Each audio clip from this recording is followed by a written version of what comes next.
Baik, Assalamualaikum warahmatullahi wabarakatuh, teman-teman sekalian.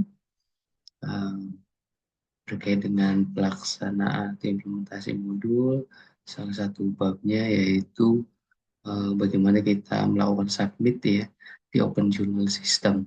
Open Journal System itu merupakan sebuah sistem di mana penulis bisa mensubmit secara terbuka dan juga artikel-artikel yang publish di eh, jurnal yang berbasis open journal system ini bisa diakses secara gratis oleh setiap pembaca.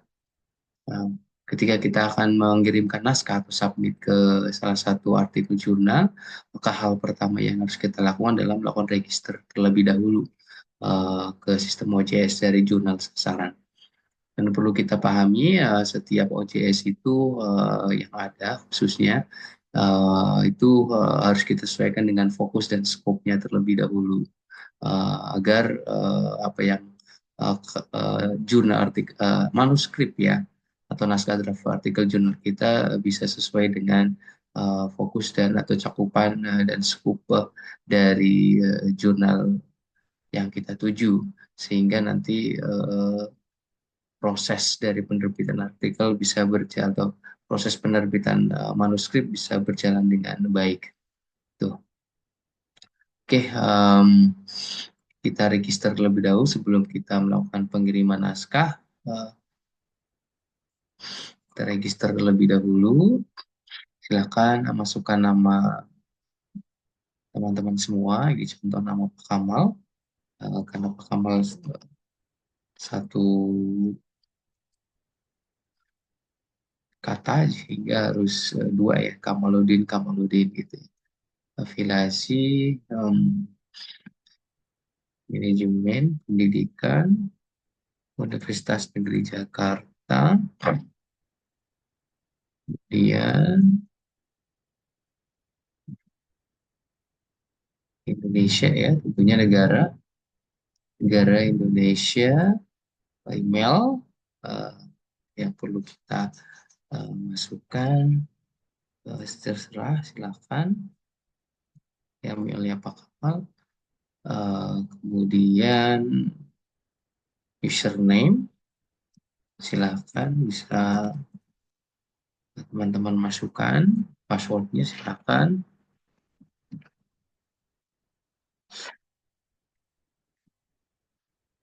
kemudian checklist semuanya, kemudian lakukan register. Gitu ya. Karena Pak Kamal sudah register di jurnal ini, sehingga tentunya akan ada pemberitahuan seperti ini. Tapi kalau pengguna baru akan otomatis langsung masuk ke ini ya, ke menu dashboard untuk submission jurnal artikel. Oke, Pak Kamal login aja karena Pak Kamal sudah punya akun di jurnal ini. Oke,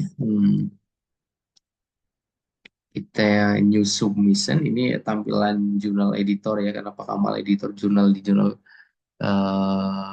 ilmiah visi sehingga Pak Kamal harus masuk ke author ya ke new submission.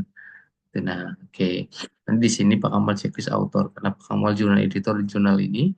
Jadi ya, teman-teman sama tampilannya nanti kalau teman-teman akan sub jurnal ya. Silakan menggunakan bahasa Indonesia atau bahasa Inggris. Pak Kamal pakai bahasa Inggris. Checklist semuanya. Nah, teman-teman kalau di sini silakan bisa dimasukkan cover letter ya atau surat pengantar pengiriman naskah. Itu kalau jurnal-jurnal Scopus biasa melakukan itu, tapi kalau jurnal Sinta tidak pun tidak apa-apa ini opsional. Tapi jika ada itu lebih baik itu ya. Ya cakupan untuk cover letter ya pemberitahuan bahwa tentang naskah ya isi naskah temuan-temuannya kemudian bahwa naskah ini tidak dikirimkan di pada jurnal yang lain naskah ini asli kemudian ditandatangani ataupun tertanda penulisnya ya ditujukan kepada chief editor dari jurnal ini gitu ya. Kemudian kita cek di semua, kita save and continue. Kemudian kita upload, mulai ada satu artikel. Oke, sebentar.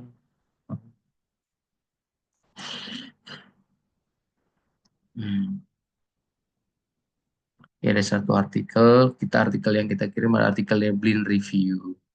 Jadi artikel Blind Review itu seperti ini ya, teman-teman. Jadi artikel Blind Review itu artikel yang memang eh, tidak tercantum nama penulisnya, ya, gitu. Karena ini salah satu konsep untuk penerapan dari double blind ya. Jadi penulisnya tidak tahu siapa yang mereview, yang mereview tidak tahu siapa penulisnya ya, supaya hasil dari reviewnya bersifat otentik, kemudian memberikan masukan-masukan yang positif tanpa ada unsur subjektif di dalamnya, gitu ya. Oke, jadi kita lanjutkan. Di dalam blind review tidak ada nama penulis dan juga nama afiliasi. Oke ya. Kemudian kita upload file.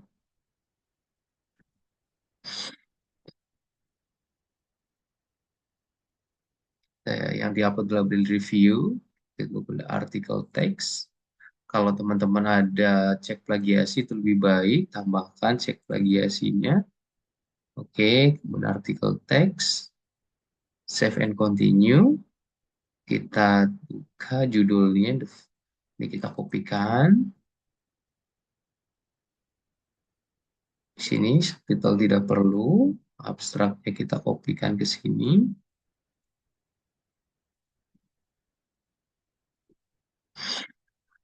Kemudian, oke, sudah. Ini kalau mau ada tambahan penulis tinggal add author aja, ditambahkan saja ya. Kalau ada penulis yang lebih dari satu gitu ya. Kalau yang prinsipal itu penulis korespondensi atau apa namanya, ketua peneliti ya, atau penulis korespondensi di situ ya. Kemudian kita kopikan keyword satu-satu ya kopinya. Nah, jadi seperti ini.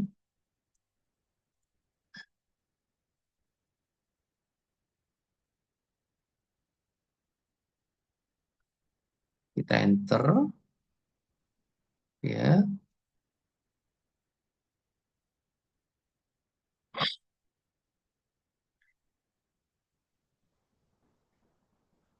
Hmm, kita pastikan dulu deh. Bentar ya. Oke, sampai sini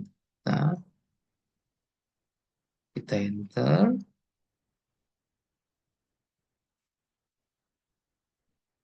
kita enter, kemudian kita enter. Jadi setiap kata kita enter gitu ya. Kemudian save and continue.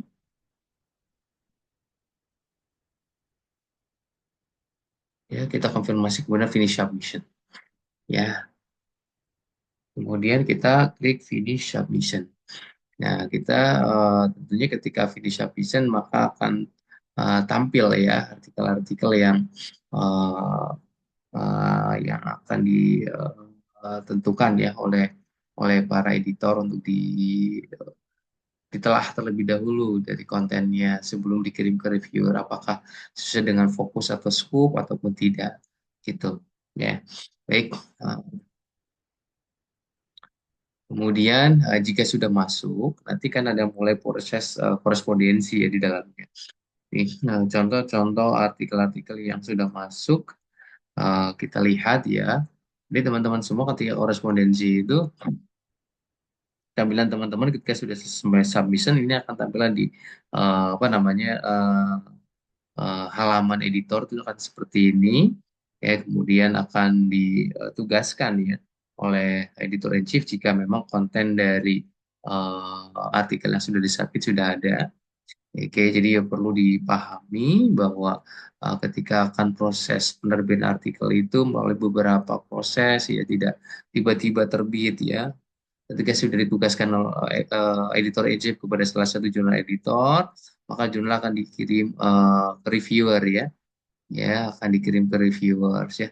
Reviewersnya dua gitu ya, dalam bentuk blind review yang di sini gitu. Oke, jadi reviewnya nanti ada dua, tinggal ditambahin satu lagi, review dua reviewer, blind review ya.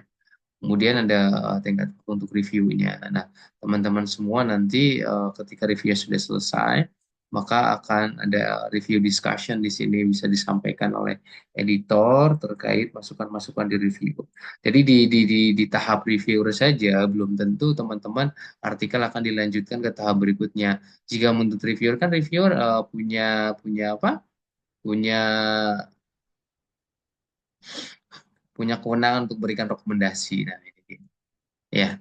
Jadi teman-teman ketika walaupun sesuai dengan fokus dan scope setelah di-review, reviewer merasa bahwa ini artikel eh, kontennya buruk ataupun metodologinya tidak jelas, data-datanya bias atau bias, kemudian diragukan keotentikannya, eh, banyak revisi atau mayor revision, maka apa namanya reviewer bisa saja mendecline submission, memberikan rekomendasi kepada editor untuk menolak, ataupun minta resubmit ya, ataupun bahkan bisa langsung mengaccept jika memang kontennya bagus ya, ataupun minta revisi. Biasanya lebih banyak minta revisi terkait hal itu.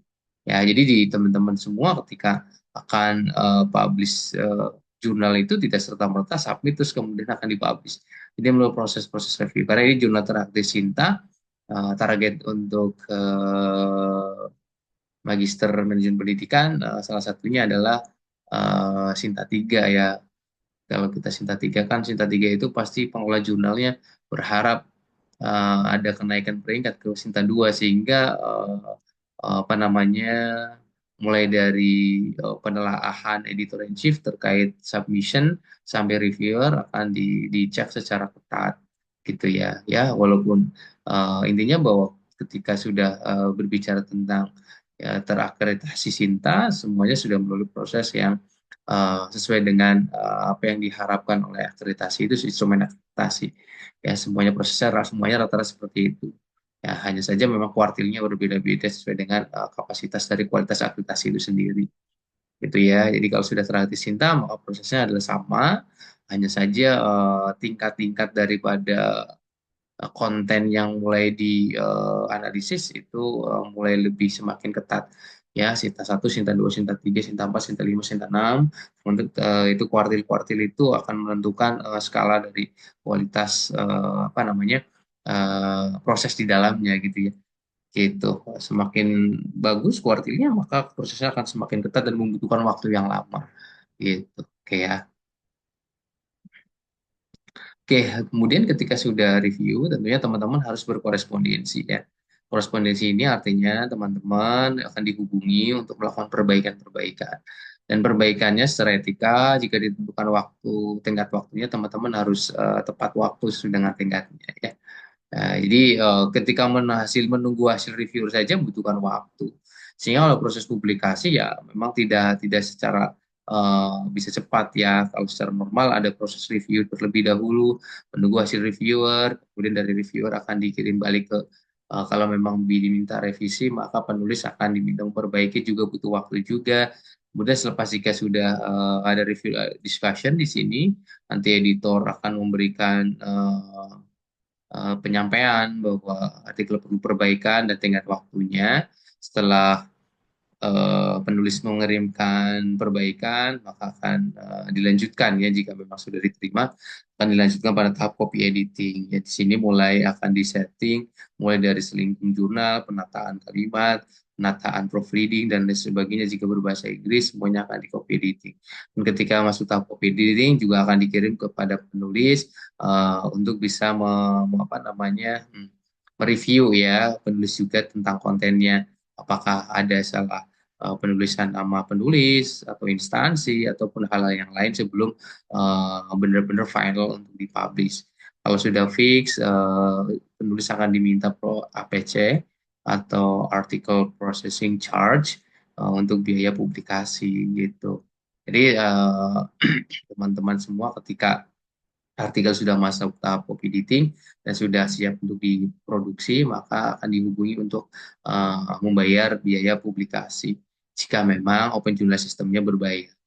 Tapi kalau ada juga open journal system yang gratis, tidak ada semuanya sama. Hanya saja kalau yang gratis itu biasanya pembacanya membayar, sehingga pemerolehan pendapatan dari publisher jurnal itu dari para pelanggan untuk membaca seperti Scopus gitu ya. Kalau dia apa namanya penulisnya digratiskan, biasanya untuk membacanya itu harus membayar pelanggannya untuk bisa membaca artikel-artikel yang publish gitu kan.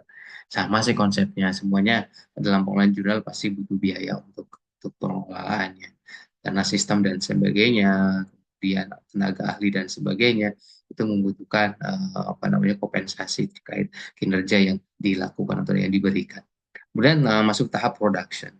Ya, ketika sudah masuk produksi, maka artikel sudah akan tampil ya, tampil dalam jurnal itu sendiri. Ya, contoh ini artikel-artikel yang sudah publish ya, eh, akan setelah masuk selesai tahap proses produksi di sini, maka akan masuk tahap publikasi. Di sini akan disetting kontributornya, metadatanya, identifier doi-nya ya, galainya, isunya dan sebagainya, sehingga akan bisa tampil sedemikian rupa gitu ya teman-teman. Artinya perlu dipahami bersama bahwa ketika kita berbicara tentang publikasi jurnal itu sesuatu yang membutuhkan proses dan upaya-upaya yang sistematis, ya upaya-upaya yang sistematis karena berkaitan dengan proses penelaahan jurnal, pengiriman jurnal, kemudian proses korespondensi jurnal. Dalam korespondensi jurnal akan melibatkan pihak-pihak terkait editor in chief, penulis, dan reviewer dan juga pihak-pihak pengelola jurnal yang bertugas untuk melakukan proses pembayaran biaya publikasi. Jadi teman-teman upayakan menulis jurnal dengan kualitas yang baik sehingga editor in chief akan sangat senang ya untuk bisa membantu teman-teman bisa mempublikasikan artikelnya gitu. Karena kan semakin bagus konten artikelnya akan meningkatkan rating ataupun tingkat kunjungan ya, tingkat kunjungan dari jurnal itu sendiri yang nantinya juga berdampak pada peningkatan akreditasi. Gitu. Baik, cukup sekian untuk penguatan dari modul penulisan artikel ilmiah pada Jurnal Nasional Terapi Sinta, khususnya untuk mahasiswa mahasiswa Magister Manajemen Pendidikan dalam rangka membantu untuk bisa memenuhi syarat terkait ujian tesis gitu ya. Oke, kurang dan lebihnya mohon maaf. Assalamualaikum warahmatullahi wabarakatuh.